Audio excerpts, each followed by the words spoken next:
Welcome back. બનાસકાંઠામાં ભારે વરસાદ વચ્ચે શંકર ચૌધરી બનાસકાંઠા માટે રવાના થયા છે. વિધાનસભા સત્ર વચ્ચે પરિસ્થિતિની ગંભીરતાને જોઈ અધ્યક્ષ બનાસકાંઠા જવા રવાના થયા છે. ભારે વરસાદના કારણે વાવ, થરાદ અને સુઈગામમાં પૂર જેવી પરિસ્થિતિનું નિર્માણ થયું છે. ભારે વરસાદથી અનેક ગામો પાણીમાં ડૂબી ગયા અને સંપર્ક વિહોણા થયા છે. અને તેવામાં હવે શંકર ચૌધરી બનાસકાંઠા જવા રવાના થયા છે. આ સ્થિતિ ખૂબ જ ગંભીર બને તેવી શક્યતા છે. આખા ઉત્તર ગુજરાતની વાત કરીએ તો રેડ એલર્ટ હવામાન વિભાગ તરફથી આપવામાં આવ્યું છે. એટલે કે પહેલા પણ બનાસકાંઠાએ પૂર જોયા છે, તબાહી જોઈ છે બનાસકાંઠાએ, અને આવી પરિસ્થિતિ ફરીથી સર્જાય તેવા એંધાણને લઈ અત્યારથી જ તેની ગંભીરતાને જોઈ શંકર ચૌધરી બનાસકાંઠા જવા રવાના થઈ ગયા છે. જો કે પરિસ્થિતિ વધુ ન બગડે તેવી તંત્ર તરફથી તૈયારીઓ કરવામાં આવતી હોય છે, પરંતુ આ જે દ્રશ્યો છે બનાસકાંઠાના, જળ તરબોળ થઈ ગયું હોય બનાસકાંઠા તે પ્રકારના દ્રશ્યો જોવા મળી રહ્યા છે. શું રોડ, રસ્તા, શું ખેતર, બધું જ એક સમાન જાણે બેટમાં ફેરવાઈ ગયું હોય તેવી પરિસ્થિતિ ઉત્તર ગુજરાતમાં બનાસકાંઠાની જોવા મળી રહી છે. જ્યાં જુઓ ત્યાં, જ્યાં આપની નજર જાય તે તમામ જગ્યા પર માત્ર પાણી જ પાણી છે. તો આપણી સાથે વિધાનસભા અધ્યક્ષ શંકર ચૌધરી જોડાયેલા છે, તેમની સાથે સીધી વાત કરીશું. શંકરજી, આપનું સ્વાગત છે TV9માં. સૌથી પહેલા આપનો જે નિર્ણય છે તેને બિરદાવવો પડે કે આપ આ ગંભીરતાને જોઈ બનાસકાંઠા માટે રવાના થયા છો. આપ સૌથી પહેલા બનાસકાંઠામાં કયા સ્થળ પર જશો, કયા વિસ્તારમાં જશો, અને હાલ તંત્ર તરફથી જે પ્રકારની આપને માહિતી મળી છે, શું પરિસ્થિતિ બનાસકાંઠાની?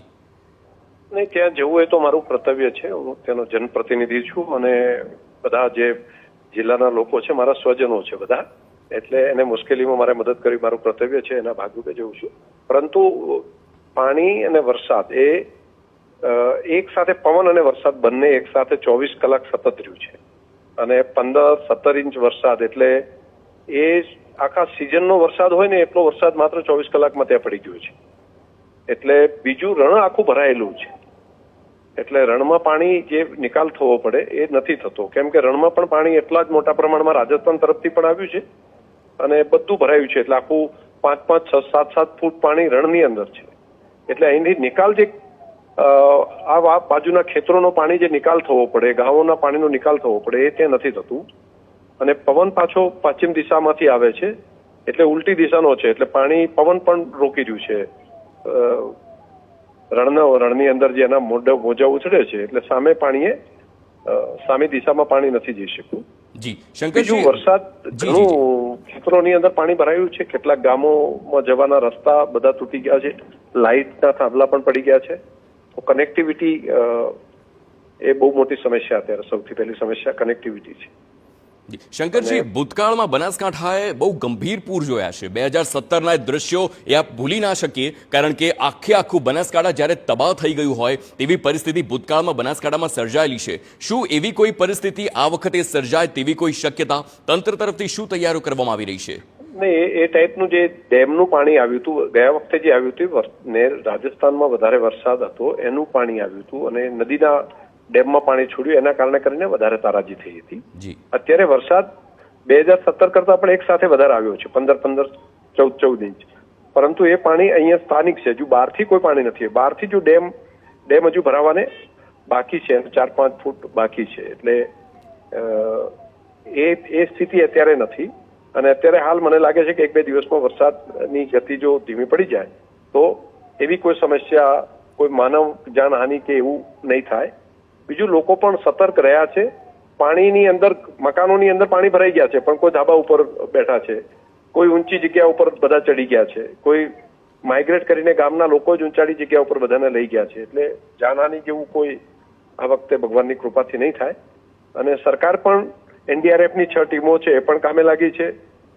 રાજ્ય સરકારે પણ આખું જિલ્લા વહીવટીતંત્રને પણ કામે લગાડ્યું છે. અત્યારે સૌથી મોટી પ્રાયોરિટી મને લાગે છે કે લાઇટની અને રોડ રસ્તાની. તો લોકોને ખોરાક, લાઇટ ચાલુ થઈ જાય તો પ્રાણીઓને પીવા માટે પાણી મળી જાય, પશુને. અને બીજું, સેકન્ડમાં માણસોને પણ ઘંટી કે એવું ચાલુ થાય તો ખોરાકની વ્યવસ્થા થાય. આ 2 કામ. અને જે પલળી ગયું છે, નુકસાન થઈ ગયું છે, તો એનું તો સર્વે કરીને સરકાર જે વ્યવસ્થા કરશે. ખેતીના પાકને પણ જે નુકસાન મોટા પ્રમાણમાં થયું છે, 5-5, 6-6 ફૂટ પાણી ભરાયું છે. એટલે લગભગ એ વિસ્તાર જે વાવ, થરાદ, સુઈગામ, બાબર, દિયોદર આ બાજુના વિસ્તારને તો ખૂબ મોટું વધારે નુકસાન ત્યાં પાણીના કારણે છે. બિલકુલ બિલકુલ શંકરજી, આપ જોડાયા TV9 બદલ, તે બદલ ખૂબ ખૂબ આભાર. તો આ હતા શંકર ચૌધરી, વિધાનસભા અધ્યક્ષ, જેમણે સ્પષ્ટ જણાવ્યું છે કે ખૂબ જ વધારે પડતો વરસાદ, આખી સિઝનનો વરસાદ જ્યારે 24 કલાકમાં વરસી જાય ત્યારે શું પરિસ્થિતિનું નિર્માણ થયું છે તે આપ TV9ના દ્રશ્યોમાં જોઈ શકો છો. પરંતુ એ તમામ બચાવ કામગીરી અને તમામ ટીમો કે જે બચાવ કામગીરીમાં લાગી છે તે સજ્જ છે અને સરકાર પણ એ તમામ તૈયારીઓમાં પણ અત્યાર સુધીમાં હતી અને હવે શંકર ચૌધરી ખુદ બનાસકાંઠા જવા રવાના થયા છે તેની સ્થિતિનો તાગ મેળવવા.